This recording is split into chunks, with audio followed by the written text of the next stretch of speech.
Has escuchado sobre las finanzas descentralizadas, pero aún no entiendes qué son o te gustaría entender cuáles son las diferencias entre los bancos tradicionales o las fintech. Pues bienvenido o bienvenida a este quinto episodio de CryptoTech Podcast, donde vamos a hablar sobre los bancos, las fintech y las finanzas descentralizadas. Vamos a explicar todas estas diferencias que existen entre estos modelos antiguos o tradicionales contra las nuevas tecnologías que están implementándose, que no están basadas en la centralización, sino que todo lo contrario, están basadas en la blockchain. Bienvenidos a este nuevo episodio de CryptoTech Podcast, también donde hablamos sobre todo lo relacionado a criptomonedas, a blockchain, a NFTs y en este caso vamos a hablar de finanzas descentralizadas. Bien, vamos a hablar primero sobre la historia, vamos a contar un poco la historia de de dónde vienen los bancos, un poco de la historia del dinero, los CBDCs también vamos a hablar un poco, vamos a explicar qué son las fintech, cuáles son las finanzas descentralizadas, qué significa la finanza descentralizada. Vamos a ver bastantes de estos temas, así que este episodio es bastante interesante, va a estar bien lleno de información, como todos los demás que hemos tenido, y espero que les sea bastante interesante, que aprendan mucho en este episodio. Y vamos a empezar primero por explicar qué son los bancos. Vamos a hablar un poco de historia de los bancos, porque para que hablemos de finanzas descentralizadas tenemos que entender de dónde surgen estas necesidades de una finanza descentralizada, pero también vamos a ver también que algunas de las características de las finanzas centralizadas vienen de los bancos precisamente. Primero, los bancos surgieron en la antigüedad ya hace bastantes siglos, sobre todo eran manejados por sacerdotes y monarcas, que estos eran los que se encargaban de almacenar las riquezas del pueblo. Esto se debía a que, si por ejemplo una persona, un campesino o una persona que vivía en el campo almacenaba sus propias riquezas, pues tenía el riesgo de ser robado por alguna otra persona. Entonces esta persona tenía que proteger esas riquezas de alguna manera. ¿Qué es lo que hacían? Que ellos llevaban el fruto de su trabajo a los sacerdotes o a los monarcas, porque estas personas tenían la ventaja de que tenían seguridad, tenían personas que se encargaban de protegerles, pues digamos, sus castillos o sus construcciones, y era donde almacenaban toda la riqueza pues del pueblo, de las personas que vivían a sus alrededores. De esa manera también finalmente pues ellos protegían la riqueza de las personas, de los súbditos en el caso de los monarcas, y pues de esta manera pues almacenaban pues también todo lo que era la riqueza dentro de estos lugares. Tenían seguridad armada, y por el lado de los sacerdotes era la seguridad de que pues eran lugares santos. Entonces los ladrones o la gente que fuera mala pues a lo mejor no se atrevían por el temor a que un dios vengativo se pudiera vengar de ellos. Así que de esta manera pues fue que fueron surgiendo estos mecanismos de protección del dinero. Un dato interesante es que en Mesopotamia existía un templo rojo que se llamaba Uruk en el año 3400, donde ya se almacenaban riquezas de las personas que vivían en los alrededores, y pues almacenaban ahí todo lo que fuera riqueza, ya sea semillas o algunas piedras preciosas. En Babilonia también el grupo de los Hammurabi también era un tipo de banqueros de la antigüedad que ya en 2250 a.C. también almacenaban dinero o las riquezas del pueblo. Una cosa interesante es que los romanos, una de las principales civilizaciones del mundo, crearon unas leyes. Unas de estas leyes pues se dedicaban a limitar un poco o a restringir cómo se manejaban todo lo que era la economía en ese momento, y justo cuando ellos empezaron a hacer esta regulación fue donde empezaron a crecer más como civilización, porque pues precisamente manejaban todo lo que era la economía de su pueblo de manera un poco más ordenada. Entre algunas de las leyes, una de las leyes que se conocía mucho, que es de las más conocidas, es la ley de las 12 tablas, donde se prohibía el cobro excesivo de intereses. Esto no podía superar el 12%, y incluso en algunos casos era del 4%. Entonces de esta manera ellos no podían hacer cobro de intereses muy alto. De esta manera pues se protegía a la gente pobre que pedía préstamos y no tenía que pagar intereses tan altos. Otra ley también importante de los romanos era la ley Genusia, que prohibía los préstamos con interés. Esto, que dependía del tipo de persona, no se le podían cobrar intereses. Y dentro de estas leyes pues también existía una ley que se llamaba Osiarum Foneus, que era un interés fijo del 12%. Entonces nosotros ya vemos que desde la época antigua ya existía ciertas reglas, que existían ciertas características. La gente necesitaba almacenar su riqueza de alguna manera, y por lo tanto la gente también necesitaba tener un poco de control sobre cómo manejábamos toda esta riqueza que ya estaba en grupos de personas, que ya eran sociedades, ¿no? Otra cosa bastante interesante también fue que surgieron los montes de piedad. para los que son en México seguramente ya conocen esto, que son casas de empeño, casas donde uno lleva sus productos, sus artículos y nos dan dinero a cambio de estos productos, pero no significa que nos los estén comprando, sino que nosotros estamos dando nuestros materiales, nuestras cosas como colateral. Por ahí muchos de los que ya están metidos en el mundo cripto también entienden el concepto de colateral, pero básicamente es dar un producto como garantía de que si nosotros no pagamos, ese producto se le queda a la persona que nos prestó el dinero. En el caso de los Montes de Piedad, estos los creó la iglesia porque la iglesia siempre había considerado la usura, o sea, sacar provecho del dinero ajeno, como un pecado. Esto causaba sobre todo problemas a la gente pobre porque tenían que pedir dinero a todas estas personas que no pertenecían a la iglesia, de tal manera que pues era un riesgo. Por ejemplo, si alguien pedía dinero a alguien que no pertenecía a la iglesia, corría el más riesgo de ser robado o de ser asesinado en casos extremos. Y por lo tanto, la iglesia, quizá en su intento de ser buena, de ser una entidad buena o tratar de evitar que la gente se aprovechara, pues la usura pues empezó a ser, era considerada pecado y por lo tanto producía que la gente fuera a buscar dinero a otros lugares. De esta manera surgieron los Montes de Piedad, que eran lugares donde se pedía, digamos, como un colateral, que la gente tuviera que llevar algún bien de su propiedad y la iglesia les prestaba el dinero, y cuando esas personas tenían la posibilidad de recuperar el dinero y devolverlo a la iglesia, les retornaban sus bienes. De esa manera evitaban un poco esto de tener que hacer que las personas pidieran prestado por fuera. Algunos de los primeros bancos son sobre todo de los últimos siglos de la Edad Media, y estos básicamente lo que trataban de hacer era resolver problemas durante las guerras, durante todos estos movimientos de gente que había entre países.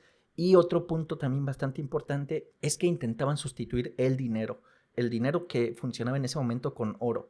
De esta manera también se evitaba la rapiña. La gente no iba a robarle a otras personas su oro, sino que simplemente podían robar la moneda del banco, pero si esa moneda quedaba marcada, era más fácil detectar que era robada, por decirlo de alguna manera. Y si este dinero era robado, pues simplemente era más fácil detectarlo por medio del banco. Otra cosa que evitaban era el tráfico marítimo, también de bienes, todo esto, pues lo que son saqueos, también simplificaban el pago a soldados. Recordemos que durante la última parte de la Edad Media también hubo bastantes guerras y era necesario pagarle a los soldados, y era bastante más difícil pagarles utilizando oro o utilizando bienes que simplemente utilizando papel moneda generado por los bancos. También pensemos que en ese momento, la Edad Media, pues también existía una revolución, había más personas y hacía falta dinero porque la gente tenía que hacer transacciones de alguna manera. De ahí fue que surgieron de los primeros bancos, de los más importantes de esa época. Uno de los problemas principales de esa época, de esa temporada de bancos, fue algo llamado el mercantilismo. ¿Qué es el mercantilismo? Es cuando el Estado o los gobiernos intervienen de manera que quieren exportar lo más que puedan, pero reducir la importación. Esto es un poco parecido, o es bastante parecido, al proteccionismo. Esto que en algunos países no les gusta, prefieren vender todo lo que ellos producen y comprar muy poco y consumir lo propio de ellos, y ponen altos impuestos de aranceles para la entrada de mercancías, etc. Este mercantilismo pues fue una de las causas de esa época de la crisis europea, y debido a todos esos problemas, también, entre otras cosas, los genoveses fueron algunos de los banqueros que superaron estos beneficios, y ahí fue donde se creó en 1587 el primer banco en la República de Venecia, que se llamaba el Banco Rialto. Aquí podemos ver que pues, ya existía cierta historia de cómo se manejaba el dinero. Si lo vemos también, el control estaba solamente en unas cuantas personas, primero los bancos principalmente, por ejemplo, los Montes de Piedad por parte de la iglesia, etc. Entonces vemos cómo ya está centralizada el control de los bancos, el control de la moneda, pero en ese momento todavía eran bancos que era prácticamente que alguien lo decía: bueno, yo tengo dinero, yo tengo control sobre tierras, control sobre bienes, pues yo puedo poner mi propio banco, yo puedo montar mi propia empresa bancaria y dar ese servicio a la gente, ¿no? Entonces, en ese momento no existían bancos relacionados tanto al gobierno o tanto pues sí, principalmente a los líderes de poder, sino que simplemente eran personas bastante poderosas, sí, pero que a lo mejor no estaban dentro del control gubernamental. Pero ya a finales del siglo XVII, el Banco de Inglaterra fue que creó el primer banco importante de Inglaterra que se llamaba The Governor and Company of the Bank of England, y esto fue en 1694, donde se creó uno de los primeros bancos más importantes del mundo, que bueno, nosotros recordemos que Inglaterra era un imperio que se estaba expandiendo por todo el mundo, estaba teniendo colonias alrededor del mundo en varias partes en varios continentes, y por lo tanto, pues un banco de Inglaterra era el que empezaría a dar pie a la nueva creación de los bancos actuales, de lo que ya existe, ¿no? En el año 1844 fue que se estableció la primera centralización bancaria y fue que se convirtió este Banco de Inglaterra en el primer banco central de este país, que lo que hacía pues era el banco central que se encargaba de la emisión de la moneda, y una de las aportaciones más importantes fue la creación del primer billete de banco, que vendría a ser el sustituto del dinero metálico. Recordemos que antes que esto, pues realmente no existía dinero creado por el banco, sino que era acuñado por los bancos, sí, pero todo era metálico, todo era a través de monedas que estaban hechas de plata o de algún material metálico importante y que fuera difícil de conseguir, pero el Banco de Inglaterra fue el primero que creó un papel billete, un papel simplemente hecho de papel, pero el Banco de Inglaterra, al sellarlo, al ser un banco central tan importante para esa época, que era una época de colonialismo, de estar alrededor del mundo, pues le daba bastante valor, y digamos que este fue uno de los aportes del Banco de Inglaterra. Algunos otros aportes también bastante importantes fueron los cheques, las notas de caja, letras de cambio, lo que son los pagarés y todo lo que son las obligaciones relacionadas a las deudas. Todo esto fue implementado por el Banco de Inglaterra. Recordemos que esto tuvo un gran impacto alrededor del mundo, y ya en Estados Unidos, que en esa época también empezaba a todo lo que es la época de independencia, de que querían separarse de lo que es Inglaterra y todos estos colonialismos, pues Estados Unidos también en 1971 creó el primer banco de los Estados Unidos, que pareciera que era el Banco Central, pero no necesariamente. Ya en 1913 fue que creó recién el sistema de la Reserva Federal, y dentro de Estados Unidos, para los que no son de Estados Unidos, o si eres de Estados Unidos no lo sabías, existen 12 distritos con cada uno con su propio banco central. El Banco Central en realidad es un ente que está construido por diferentes bancos centrales dentro de cada uno de los 12 distritos de los Estados Unidos, y básicamente es lo que controla toda la economía de los Estados Unidos, y es bien importante, bien interesante. Hasta aquí, digamos, la parte relacionada a cómo fue que surgieron los bancos centrales, por qué existen, cómo la gente necesitó todo este servicio bancario. Realmente también pensemos que esto en su época pues era algo muy revolucionario. La gente no sabía cómo manejar su dinero, y eventualmente con todas las necesidades del tiempo, de cómo fue evolucionando, pues todo esto fue como llegó al momento en el que nos encontramos ahora. ¿Qué es lo que hace un banco central? Vamos a explicar también un poco qué es lo que hace un banco central. Una de sus principales razones alrededor del mundo, varios países tienen sus propios bancos centrales, es preservar el valor de su propia moneda. De esta manera, pues mantienen la estabilidad de los precios. ¿Esto cómo lo hacen? Pues gestionando las tasas de interés, haciendo que nuestro dinero sea más difícil de conseguir o más fácil. Esto lo hacen aumentando o reduciendo las tasas de interés. Y también la otra manera es imprimiendo o emitiendo efectivo, dinero físico, o bueno, en este caso pues ya digital, ¿no? Ya se hacen traspasos digitales de la cantidad de dinero que existe. Pero básicamente estas son una de las cosas que hace el Banco Central: preservar el valor de la moneda a través de estos dos mecanismos principales: la gestión de las tasas de interés y la emisión del dinero en efectivo. Otra cosa que también hace el Banco Central es estabilizar el sistema financiero del país al que pertenecen. ¿Esto cómo lo hacen? Bueno, es el banco de los bancos. Este banco, pues, básicamente es el que le presta el dinero a los bancos, pues ya tradicionales que nosotros conocemos, al que nos acercamos cuando queremos sacar una nueva tarjeta de crédito o crear una cuenta corriente. Ese es un cliente del Banco Central. Ese Banco Central básicamente lo que hace es gestionar cuánto dinero le presta a estos bancos tradicionales, y básicamente de esa manera pues va gestionando lo que es la estabilidad del sistema financiero. Otra cosa también es que los bancos centrales tienen como clientes al Estado, los bancos estatales y, como les decía, los bancos privados. De esta manera, el sistema financiero pues se mantiene porque el Banco Central es el que se encarga de decidir si le presta al gobierno, si no le presta, si le libera más dinero, si no le libera más dinero, para mantener una economía estable.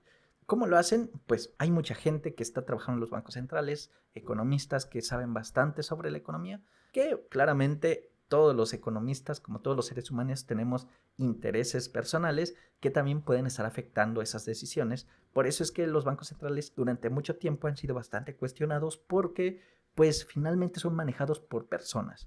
Y estas personas tienen sus propios intereses, tienen su propia agenda y es un problema porque pues no necesariamente es muy bueno que las decisiones siempre sean tomadas por personas.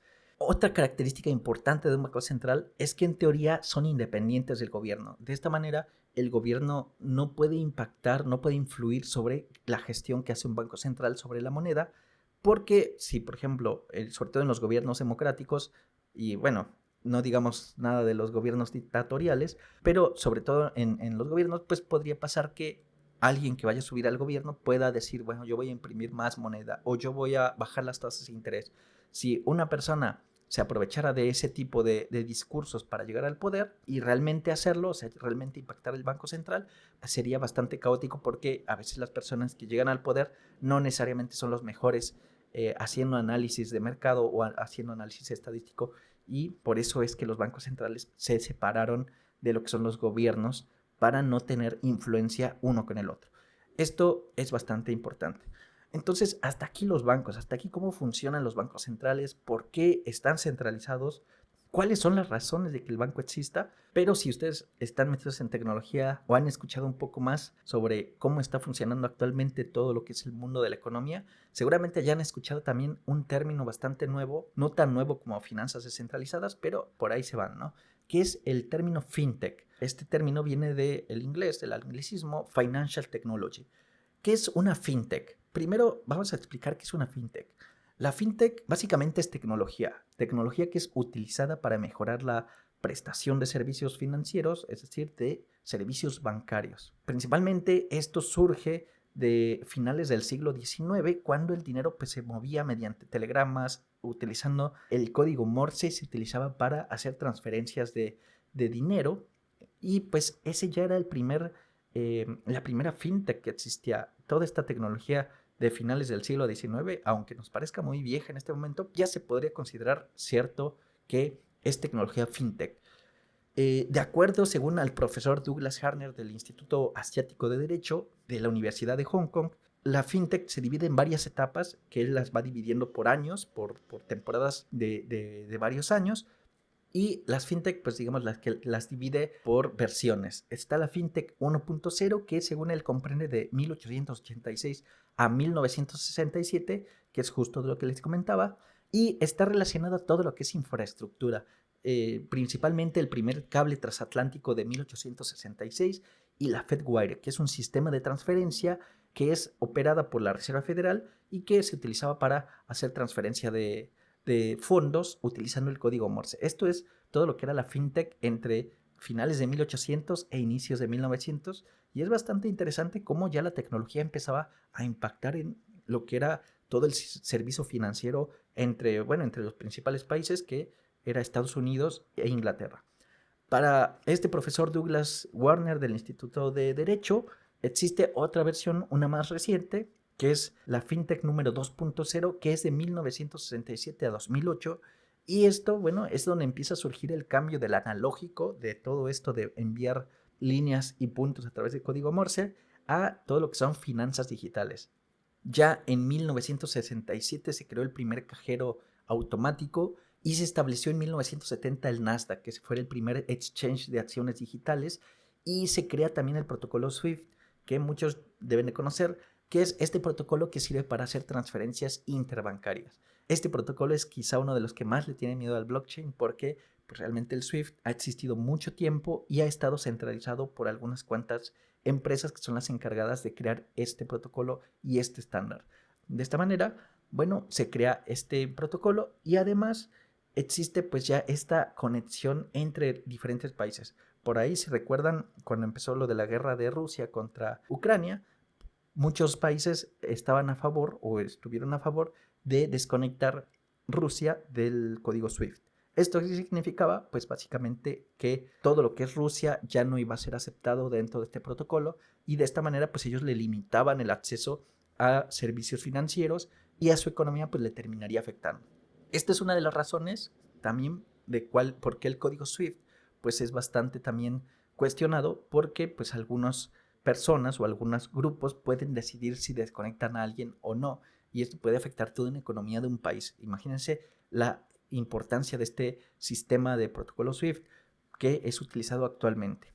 Por otro lado, en 1990 también sale el primer movimiento hacia la banca digital, todo lo que es el servicio a clientes, y en 1998 sale PayPal. Por primera vez es lanzado un sistema a través de Internet para hacer el pago de servicios utilizando todo lo que era el Internet de 1998. Actualmente para nosotros es bastante común pensar en hacer pagos a través de Internet, pero realmente en el 98 esto era bastante difícil, era muy complicado hacer, y una de las primeras empresas en lograrlo fue PayPal, que por cierto también recordemos que Elon Musk fue uno de los principales impulsores de esta plataforma. Y finalmente, este FinTech 2.0 termina en 2008 con la crisis financiera. Ahí fue donde realmente explotó el tema de la crisis inmobiliaria, fue donde hubo todos estos problemas de que la gente se estaba quedando sin dinero, estaba quedándose sin trabajo, y fue donde surgió la primera idea de Bitcoin. Ahí fue donde Satoshi Nakamoto creó por primera vez el paper de Bitcoin. Bueno, no necesariamente en esa época, pero digamos que fue la razón de por qué este personaje o este movimiento, que nadie sabe quién es, surgió. Después de esto viene la FinTech 3.0, que es del 2008 al momento actual. Y esto, bueno, pues esta FinTech 3.0 está relacionada con un montón de cosas, principalmente con la desconfianza de los bancos. El Bitcoin surgió desde el 2008, pero nace recién en el 2009, y el uso de la blockchain empieza a explotar. Después, ya cuántos años existen desde el 2008, pues desde entonces ya empiezan a existir muchas tecnologías relacionadas con blockchain. También pensemos que la adopción de los smartphones a partir de esas fechas empieza a crecer, se empiezan a utilizar para acceder a la web, a otros servicios financieros también, y empieza a surgir todo esto que ahora conocemos mucho, que para nosotros es bastante común, pero que anteriormente no existía, que son las startups. Todas estas empresas pequeñas que de pronto explotan y se vuelven grandísimas. Y una cosa interesante es que los bancos, todos estos bancos que vienen de hace décadas o de casi un siglo, pues se quieren convertir a esto, ¿no? A lo que es el futuro, que son las startups. También surgen nuevas tecnologías, sobre todo las orientadas al banking como servicio, empresas que ya no necesitan tener oficinas físicas, oficinas de trabajadores para funcionar, sino oficinas virtuales, oficinas donde la gente se puede conectar a su banca en cualquier momento a verificar sus cuentas, a verificar sus pagos, a verificar sus hipotecas sin necesidad de salir de su casa. Todas estas tecnologías surgen desde el 2008 hasta la actualidad, y pues también empiezan a surgir nuevas opciones de banca digital donde pues ya están bastante orientadas en la experiencia de usuario. Recordemos también que la experiencia de usuario es algo bastante nuevo. ¿Y qué significa la experiencia de usuario? Pues básicamente que las empresas están interesadas en hacer que los sistemas sean más fáciles de utilizar, que sean más amigables, que uno entre a su sitio web y que para uno sea bastante transparente, bastante sencillo resolver nuestros problemas. Anteriormente, si nosotros pensamos en 10 o 15 años antes, pues realmente hacer una transferencia o transferir fondos de una cuenta a otra era un dolor horrible, porque tenías que ir al banco, tenías que tener la firma de un gerente, tenías que tener la firma del titular de la cuenta y tenías que hacer muchísimas cosas. Actualmente la experiencia de usuario está tratando de buscar que ahora la competencia está haciendo que cada una de las empresas esté buscando la manera pues de distinguirse de las otras, tratando de hacer las experiencias más fáciles, más amigables. Después de la FinTech 3.0 existe otra FinTech que digamos que está un poco ahí metida entre lo que es la actualidad, porque es la FinTech 3.5, y esta FinTech 3.5 está relacionada un poco más con lo que son los países asiáticos, sobre todo China e India, porque actualmente pues son algunos de los mayores adopters de todo lo que es la banca digital comparada contra lo que es la banca física en países occidentales como Europa o Estados Unidos o lo que es Latinoamérica, China e India pues están creciendo muchísimo. La gente en China o en la India ya no están utilizando bancos, ya están usando servicios financieros a través de teléfonos inteligentes, a través de sistemas que no requieren que ellos se muevan directamente a una oficina principal.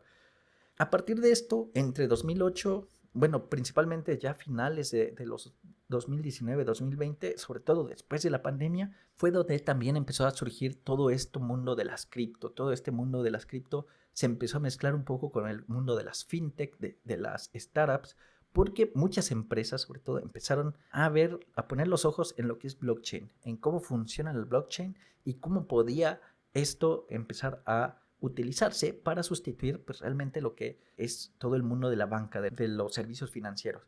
Y vamos a ver algunos números también muy interesantes. De acuerdo con el Centro de Finanzas de Tecnología e Emprendimiento, de las 113 nuevas fintech o unicornios que fueron creadas en 2021, 9 son cripto, 9 son empresas cripto. Esto quiere decir que casi por ahí del 8% de todas las empresas fintech que se crearon, pues son cripto, que ya son bastantes, pero también son criptos que han crecido muchísimo en cantidad de usuarios y en tipos de servicios que han dado. Algunas de las fintech cripto con más crecimiento en 2021 fueron sobre todo Coinbase, FTX y Gemini, con más o menos 52 mil millones de dólares. Por ejemplo, fue para Coinbase, FTX con 25 mil millones de dólares y Gemini con 7.100 millones de dólares.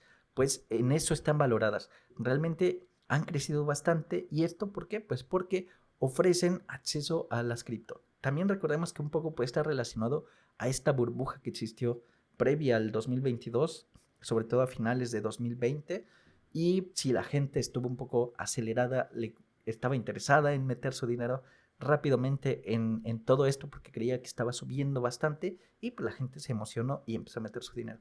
Pero también consideremos que estas fintech ya quedaron con bastante dinero, con bastante capital para empezar a desarrollar nuevas propuestas. ¿Qué va a pasar? ¿Qué es lo que creemos que va a pasar con el futuro? El futuro de todo lo que es la banca descentralizada, las fintech y todo lo que es relacionado a la economía, a los servicios financieros, pues va a empezar a evolucionar bastante más rápido. Pensemos ahora que ya existen tecnologías como el machine learning que va a hacer que las fintech empiecen a crear servicios, pero van a ser ad hoc a las personas, van a ser servicios que van a estar adaptados a lo que la gente necesite, pero no a lo que la gente en el general necesita, sino a lo que la gente necesite en lo particular. De esta manera, probablemente, si tú tienes un servicio financiero con una de estas empresas, pues probablemente los sistemas de Machine Learning van a poder decidir cuánto dinero te van a poder prestar exactamente en monto fijo y a lo mejor te van a decir en cuántas cuotas y va a ser todo personalizado. De esta manera va a ser más sencillo crear sistemas y van a ser más amistosos con las personas. Otra cosa también que va a ser bastante importante es que va a haber una fragmentación del mercado financiero porque todas las empresas pues, van a estar creando sus propios modelos de pago. Si nosotros lo escuchamos o ponemos un poco más de atención, nos vamos a dar cuenta de que ya empresas están creando sus propios medios de pago. Ya empresas como Amazon tienen sus propios sistemas de pago, Apple ya tiene su propio sistema de pago que es Apple Pay. Por ejemplo, también Walmart tiene su propio medio de pago en los Estados Unidos y diferentes empresas están creando sus propios sistemas de pago o sus sistemas financieros para poder atrapar un poco de esta masa de las personas que están haciendo uso de lo que son los sistemas financieros, de lo que son la economía de las fintech y precisamente estamos viendo que el futuro puede ser hacia la fragmentación. Cada sistema va a estar utilizando su propia tecnología, su propio mecanismo para hacer el cobro o el préstamo de dinero. Vamos a hablar un poco también de qué son las DeFi. Ya entramos ahora sí al mundo de las DeFi. Ya entendemos qué son los bancos, qué son las fintech, por qué surgieron los bancos, cuáles son las razones principales de los bancos, pero qué son las DeFi. Primero, nosotros ya sabemos que es blockchain y si no sabes, puedes buscar alguno de los episodios de CryptoTech Podcast donde también hablamos bastante sobre el tema de blockchain, pero las DeFi en realidad son una alternativa abierta al sistema financiero actual. Una alternativa que es abierta y global, que también puede ser accesible desde cualquier parte del mundo y que no necesita una validación de un sistema centralizado, sino que simplemente tú te creas una tarjeta digital y automáticamente estás conectado a lo que es la banca descentralizada. De esta manera tiene sus ventajas porque a lo mejor todas esas personas que no quieren o no tienen la intención de dar sus datos a una empresa centralizada, pueden utilizar una banca DeFi, por decirlo de alguna manera. Todavía no es tan simple como crear una cuenta, o todavía no es tan simple como meter nuestro dinero ahí, porque pues realmente todo lo que es DeFi funciona con criptomonedas, no con dinero efectivo, ¿no? Pero en el futuro va a haber sistemas que nos van a simplificar toda esta conectividad y toda la usabilidad, digamos, de estas plataformas. ¿Qué nos ofrece DeFi? Al igual que el banco tradicional y que las fintech, nos permite acceder a productos como son los préstamos, el ahorro, la inversión, también los intercambios y algunas otras cosas más que podríamos ver en algunas plataformas, pero básicamente es eso. Pensemos que un banco básicamente lo que nos permite es prestarnos dinero, ahorrar, invertir e intercambiar divisas. Por ejemplo, nosotros podemos intercambiar en un banco pues dólares por euros en algún banco, y esa es una de las características también que ofrece. Bueno, pues DeFi nos permite hacer casi lo mismo, nos permite todas estas opciones. La característica principal es que está basado en la tecnología blockchain, que esto es open source, de tal manera que podemos saber exactamente qué es lo que está pasando en esta tecnología, a diferencia de un banco tradicional, donde pues a veces por alguna razón algo pasa, son hackeados y no sabemos cómo fue que pasó. En este caso, los DeFi pues te aportan esa variante, esa capacidad de, si sabes de tecnología, entender de fondo por qué están pasando las cosas de esa manera. Y otra característica, como les decía, pues la accesibilidad. Es accesible para todos. ¿Cuáles son las ventajas de DeFi? De alguna manera que tú controlas el dinero. El dinero no lo tiene una empresa principal. No puede pasar como, por ejemplo, ha pasado en otros países como Argentina, donde el famoso corralito, donde las personas tenían su dinero en la banca, pero no les dejaban retirar ese dinero porque estaba bloqueado ese dinero. En el sistema DeFi, la ventaja es que como está en la blockchain, tu dinero siempre está accesible si tienes obviamente las claves privadas, las claves necesarias para acceder a ese sistema, pero digamos que esa es la desventaja por otro lado, porque a pesar de que lo tengas bajo tu control, también existe el riesgo de que si pierdes tus billeteras, pues no tengas acceso a esos fondos nuevamente. Por otro lado, el DeFi te permite saber hacia dónde va tu dinero y dónde es gastado. Tú puedes saber claramente en dónde se ha invertido tu dinero, porque pues hay una trazabilidad de hacia dónde están haciéndose las transacciones. También otra ventaja es que las transferencias de fondos normalmente tardan unos cuantos minutos. También puedes utilizar seudónimos, es decir, no es necesario que sea público quién es el dueño del dinero, sino que simplemente se pueden utilizar ciertos mecanismos para evitar que su información sea rastreada. Algunas de estas pues, son algunas de las ventajas de lo que son DeFi, pero las desventajas pues también son bastantes. Pensemos que también esta tecnología está creciendo, está evolucionando recientemente, y debido a que la gente todavía no entiende la tecnología subyacente, también existen muchos riesgos de ataques, de hackeos, principalmente porque pues hay muchas personas que también se aprovechan de cómo es la psicología de la gente, de las personas, y tratan de aprovechar pues todos estos vacíos que existen, también muchos vacíos legales. Todavía no hay regulación legal, nadie es responsable si se te pierde el dinero, a diferencia de si usas una banca tradicional, donde pues efectivamente si el dinero se pierde, estos bancos tienen que responder de alguna manera pagándote o reembolsándote cierta cantidad de dinero. Otro de las desventajas es que todo esto funciona utilizando criptomonedas, no funciona utilizando dinero real.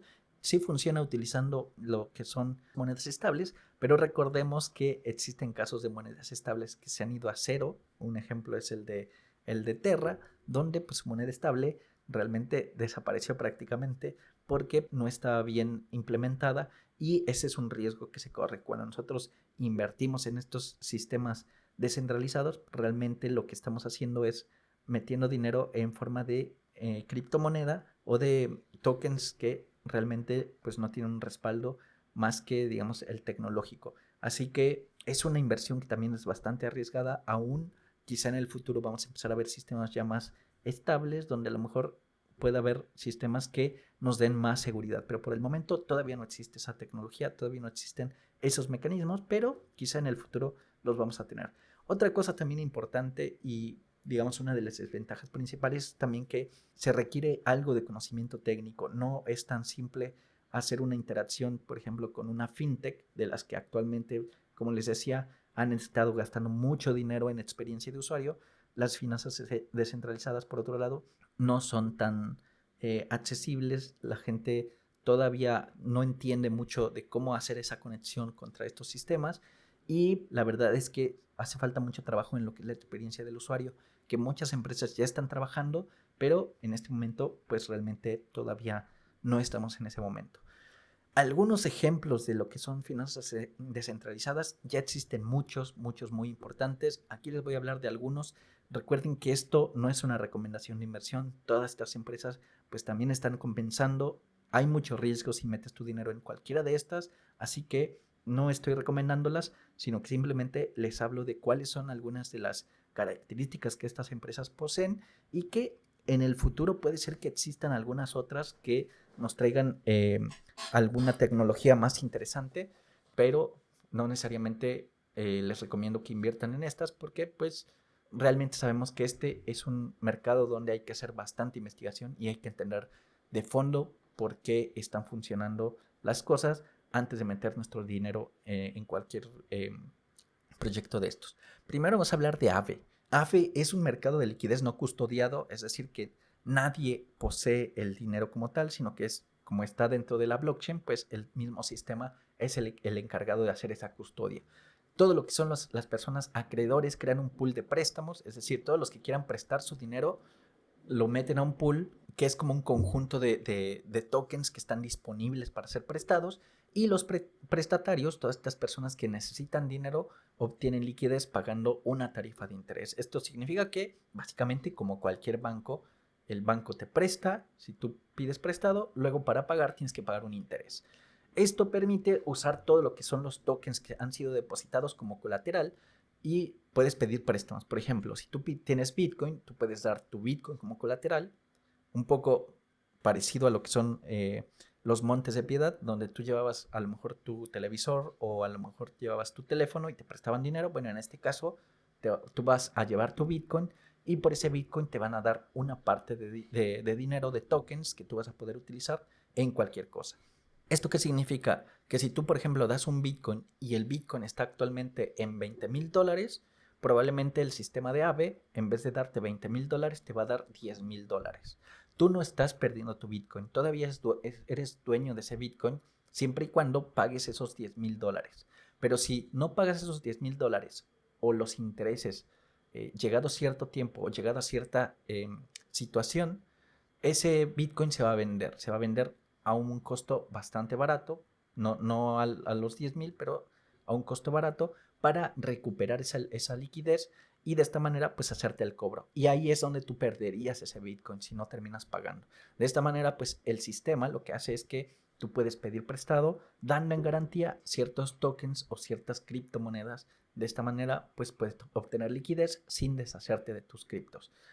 Otro ejemplo es PancakeSwap, también una plataforma descentralizada, una de las más utilizadas actualmente, o bueno, hasta que se hizo esta redacción, 1.9 millones de usuarios la habían utilizado, con 22 millones de trades y más o menos 4.100 millones de dólares en staking. Esto es bastante dinero, es muchas transacciones, y es una de las más utilizadas. ¿Qué ofrecen? Bueno, principalmente ofrecen un exchange, también ofrecen algo llamado yield farming, que es proporcionar liquidez y ganar recompensas. Es un poco como lo que hace AVE. La diferencia es que en este caso las recompensas las ganas en el token Cake, que tú luego lo puedes utilizar para venderlo y para recuperar parte de lo que estás invirtiendo. Esto, digamos que para todos los que tienen tokens extra, lo pueden estar dando como para proporcionar liquidez y estar ganando recompensas constantemente. También ofrecen algo llamado Stable Swap, que es el intercambio de monedas estables y con precios bastante cercanos. Este Stable Swap, pues básicamente es un poco hacer como trading de divisas, pero en criptos. Ya el trading de divisas ya existía. Por ejemplo, la gente podía comprar euros y venderlos más baratos con respecto al dólar, o al revés. Eso ya se hace en los mercados tradicionales. Bueno, en este caso PancakeSwap lo ofrece, pero utilizando criptomonedas de intercambios de criptomonedas estables, como puede ser USDC contra USDT, por ejemplo. También existen otros mecanismos bastante curiosos, por decirlos de alguna manera, porque en realidad pues no son algo que las empresas bancarias oferten, pero PancakeSwap también lo ofrece, que es la lotería, que es compra de boletos. Más o menos tú compras un boleto de lotería y puedes ganar si llegas a coincidir con el número que tú generaste. También predicción de precios para ganar es otra opción, donde tú predices el precio que va a alcanzar una criptomoneda, y si para la fecha en la que tú predijiste que vas a llegar a ese precio es correcto, pues ganarás cierta cantidad de tokens. Existe otro también mecanismo, también otra oferta que tiene PancakeSwap, que es Pottery, que es la combinación de staking con lotería y ganar rendimiento en lugar de ganar tokens. Son algunos mecanismos también bastante interesantes, pero pensemos que esta plataforma, lo interesante es esto, que es descentralizada. Es decir, ofrece todos estos mecanismos que son mecanismos, como les decía, muy parecidos a los que ofrece un banco, por ejemplo, el intercambio de monedas estables, pero la diferencia es que esto no es controlado por una empresa, es controlado por todo el sistema de intercambio a través de la blockchain, y esto es pues, un sistema bastante importante. Otro intercambio, otra finanza descentralizada que está funcionando actualmente es Uniswap. Recordemos que Uniswap está dividido en varias secciones. Realmente Uniswap no es una sola cosa. Por un lado tenemos lo que son Uniswap Labs, que es la compañía que desarrolla el protocolo de Uniswap en conjunto con todo lo que es la interfaz web. Por otro lado está el protocolo Uniswap, que es la suite o todo lo que es el protocolo de blockchain donde están implementados los smart contracts. Y esto pues es lo que permite crear el mercado automatizado y todo el protocolo que facilita pues el intercambio de peer-to-peer, o sea, entre personas, para hacer swapping de tokens que están corriendo sobre la red de Ethereum. Todo este sistema pues se llama el protocolo Uniswap.